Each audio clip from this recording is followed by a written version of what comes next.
Hey, what's going on, guys?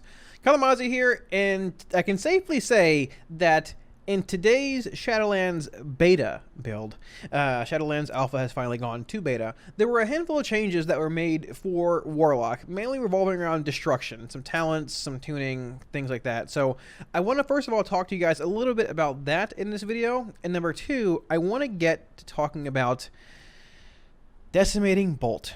Because today, in beta, all 4 covenants are technically available for testing, and Decimating Bolt is utterly insane for destruction and affliction. So we're going to be taking a look at some of those changes first, and then look at Decimating Bolt a little bit, and just go from there. Now, if you guys have any questions about the video, you can drop them in the comment section below, or swing by stream anytime. I stream 5 to 6 days a week. Feel free to swing by anytime, ask away. So let's get right into this and talk a little bit about some some changes here. First of all, I guess we'll start off with just the first talent here. Soulfire has been changed again. Now, Soulfire is in a different form from live, in case you guys don't remember. Let me change to destruction here. The actual CD reduction based off how many shards you spend is gone. It was just a minute cooldown. It was changed, though, to a 45-second cooldown from 1 minute, and it now applies Immolate whenever you cast it. It used to give you an instant cast Incinerate proc.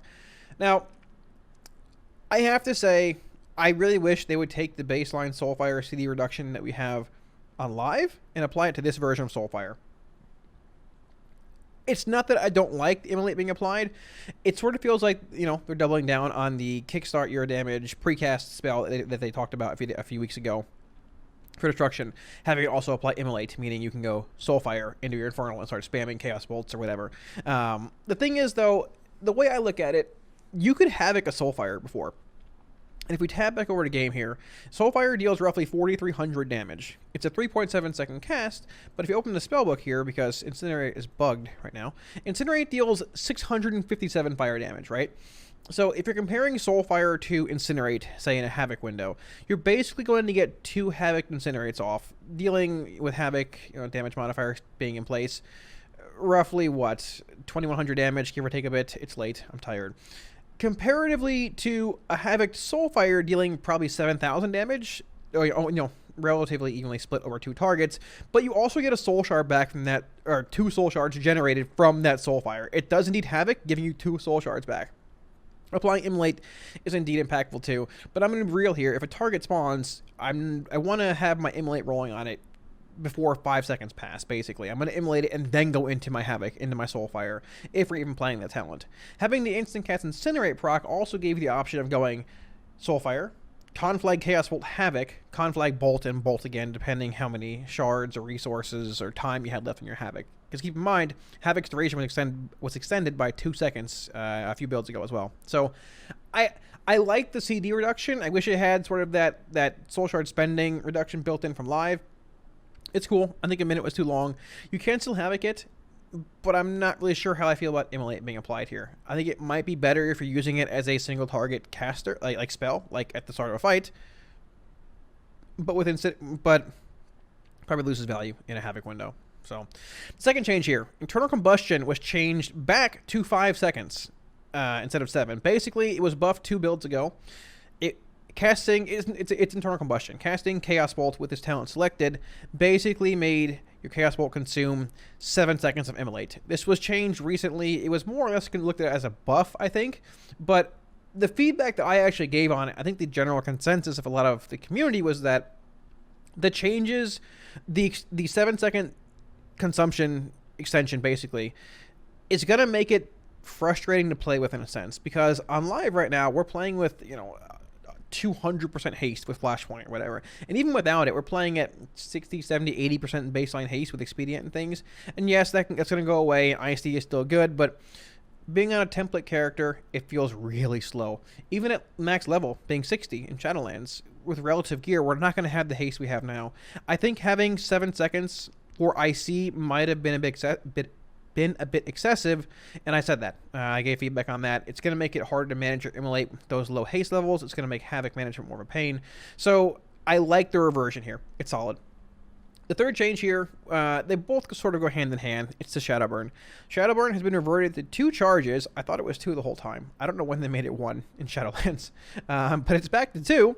And its cooldown is now also reduced by haste. Solid. Here's Shadowburn. There it is. 2 charges. Solid. I still feel that Shadowburn should be baseline as a whole. I think it just does a lot more for Destro and really helps round out the spec. It's sort of like that last little spell that I think rounds out the toolkit very well, and also goes into a bit of, Havoc, shard sniping and things. But regardless, that was changed. They also buffed its spell power modifier by a bit. It went to 141 from 130, so a bit of a buff. A second charge added back. In this row here, I'm going to be real, though. There's a lot of heavy hitters. Internal combustion, even reverse entropy, is really, really strong. So, depending on the setting, I don't know if Shadowburn's really going to be taken, You already have the Roaring Blaze, Soulfire, Icy, Fire build everyone's talking about for Destro right now, which we'll get into in a little bit here. I don't know if Shadowburn's even going to be relevant in this tier row regardless, but it was buffed. The other change here, I guess there's 2 more. Roaring Blaze has been extended to 8 seconds, was 6 seconds. So, talking about the Fire Destro build, this is actually pretty big because we have a legendary that gives us 3 conflag charges. Where's it at here? Let's see. It's somewhere in here. I did like 10, I guess like 5 dungeons today. My legendaries are all mixed up here. It's somewhere. There it is. You have 3 charges of conflag, and the CD is actually reduced to 9.2 seconds with what? How much haste do I have now? 8%? This change is going to mean you can basically maintain full Roaring Blaze buff the entire time. It's especially with this legendary. It's very impactful. I really didn't have many issues maintaining a high uptime on it before this actual buff, but it's solid. It's a buff. I guess we don't really know what's going to end up being best because it's early beta, more or less looking at like single target and 2 target fights. But the Soulfire, Internal Combustion, Roaring Blaze, Channel Demon Fire build, I mean, it's there. It could be very real. A 30% buff to your fire spells. I mean, keep in mind, Incinerate, Conflag, Immolate, they're all fire spells too. Roaring Blaze does not affect Chaos Bolt, but it's still really, really strong. A 30% damage amp is massive. The final change here is Reign of Chaos. Now, this is a weird one. Okay, let me get this out of the way first. Focus Chaos was nerfed in PvP from 65% to 40%. So I don't know how this is going to work out. It very well might be a tweaking, tuning kind of thing. We also lost Grimoire of Supremacy, which is now Reign of Chaos, which had a lot of bonus Chaos Bolt damage built into it, in a sense. So obviously with Focus Chaos, stacking with Dark Soul, in arenas, PvP, how things are now on live, it probably made it a bit excessive. So I don't really know if this is like too much of a nerf. We'll have to see how it plays out. But that's something to keep in mind. The final change here for PvE, really is in general, I guess. Reign of Chaos Infernals now always spawn where your first Infernal landed. So, what this means... We'll put a turnip down here. What this basically means is that... Here, let's put this here for shard generation. I'm going to drop my Infernal back here. He's back here in this hallway. Ready? He's going to run to this target, though. I want him to come over here. Run to the target, right? We have Reign of Chaos active for a little while here. I'm going to cast... I'm trying... Okay. Incinerate's under my bars. It's bugged. I'm going to try and cast another Rain of Fire on this. Please, Brock, anything? Rain of Fire. There we go. It's incredibly laggy at Ouroboros. But the second Infernal spawned back here. It spawns wherever you place your initial Infernal. Now, I ran a bunch of keys. Mythic Plus is available, by the way, on... beta at this point, boys. We ran a bunch of keys today. We did have this issue a few times. We had the issue of dropping our Infernal, similar like around this area on a pack, and then the tank starts kiting, and we're spamming Rain of Fire as we go down the line here, more and more, and our Infernals are proccing 15 yards behind us. I don't really know why they made this change. I'm trying to think, because Infernal Awakening, which is like the impact damage of the Infernal, and the stun was changed in the previous build, I'm pretty sure, to no longer apply to Reign of Chaos procced Infernals. So I don't really know why this is a thing. I can't remember if they nerfed the damage or completely removed it.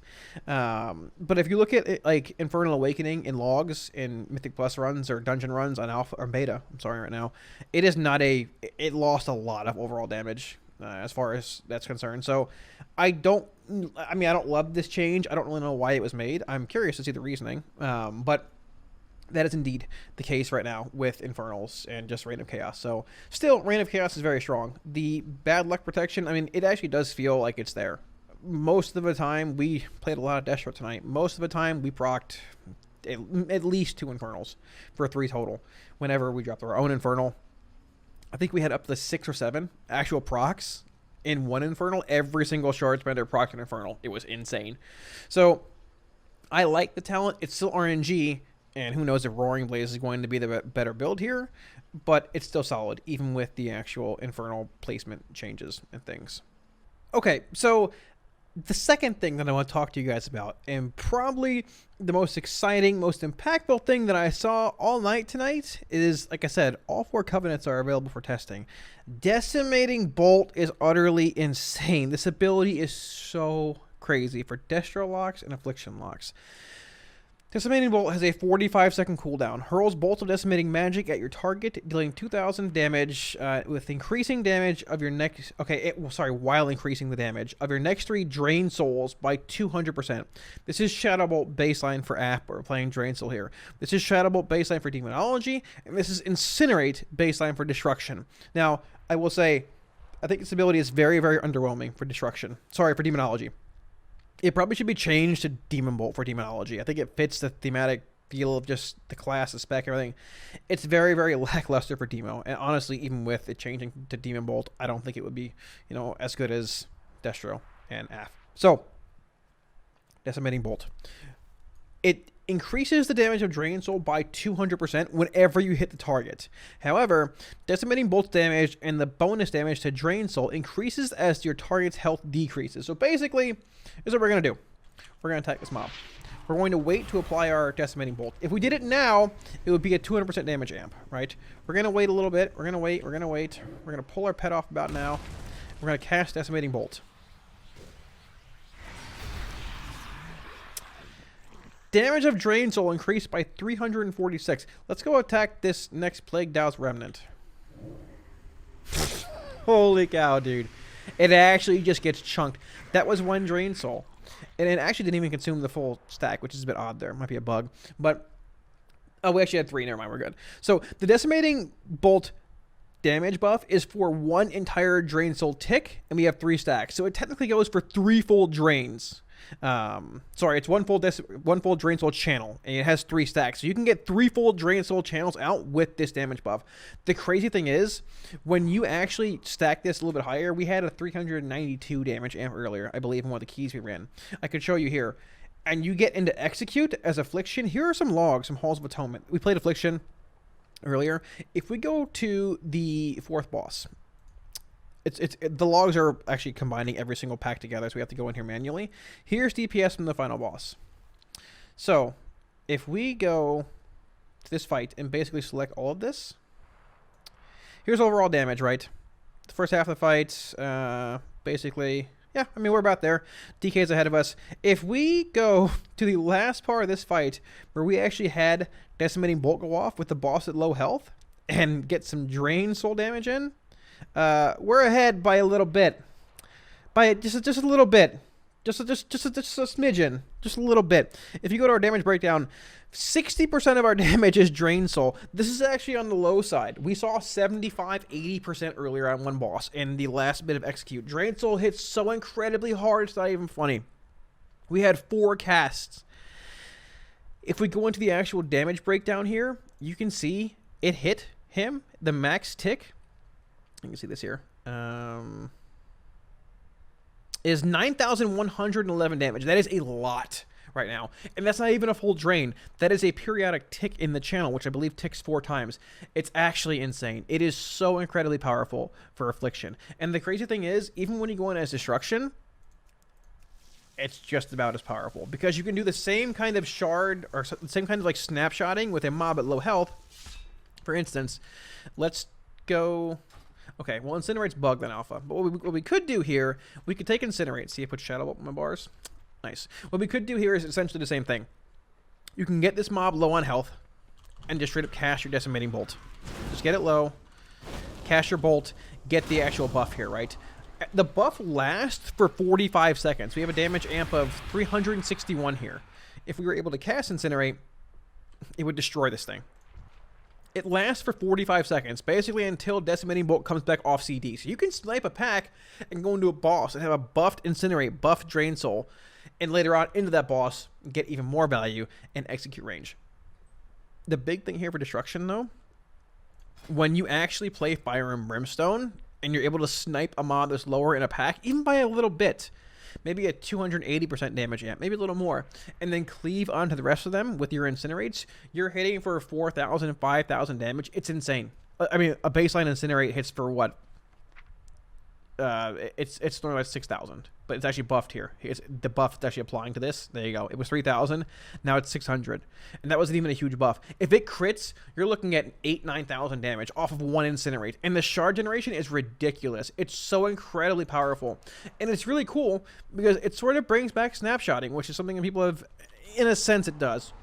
Which is something that a lot of the community has asked for or wanted back for a while. You're able to actually cast your bolt here, and it will hold this buff of 341. It doesn't go away when you hit another target. It's still 341, and it will last until the actual buff drops. So, now, like I said, as far as demonology goes, Shadow Bolt damage has never been very relevant for demo. So, I'm not too concerned with that. But Decimating Bolt is really, really OP and a lot of fun for Affliction and Destruction. We played with it a little bit earlier as Destro on stream last night, and as a good bit of it as Affliction. It's insane. Our overall damage in this run, including trash and all bosses, Drain Soul, is 16.5% of our damage. This is ridiculous. It beat Agony. It beat Vile Taint. That's unheard of. The damage, this is a single target channeled spell. The damage amp it gives you is so incredibly powerful. It's really, really, really exciting. Obviously, tuning can still come. It will still come. Covenants will be changed. But Maldraxxus right now looks really, really good for Destro and Affliction. Thanks for watching, boys. Like I said, Decimating Bolt is really, really strong. I have to admit, I did not expect Mythic Plus to be active for the first day of Shadowlands Beta, but I'm really, really happy that it was. We were able to get 5 keys done. We were scaled up a little bit eye level wise, but it gave us a much better scenario to test Decimating Bolt, Affliction, Destro, and Demo as a whole. Like I said, Decimating Bolt is indeed pretty OP for Destro and AF. So let me know what you guys think of both the changes we talked about at the start of the video, as well as just what you think about Decimating Bolt and Maldraxxus, the Covenant, as a whole in the comment section below. Also, if you have any questions, drop them down there or swing by stream anytime, and I'm happy to help. I'll be sure to get back to you. I have to admit, I'm just super excited to get further into beta here with more tuning, more Mythic Plus dungeons, and just more things to do as a whole. Raid testing should be starting pretty soon. They mentioned in their recent blue post that they're looking to start raid testing over the next few weeks, which is pretty insane to me. I imagine it probably won't be until early August and probably a few more invite waves go out, but you never know. They didn't say a single thing about Mythic Plus being open before servers went up, and I found the Keystone Bender, and well, the rest is history. So yeah, if you guys enjoyed the video, feel free to smash the subscribe button below. Helps out a lot, and I will catch you guys again soon on stream. Peace.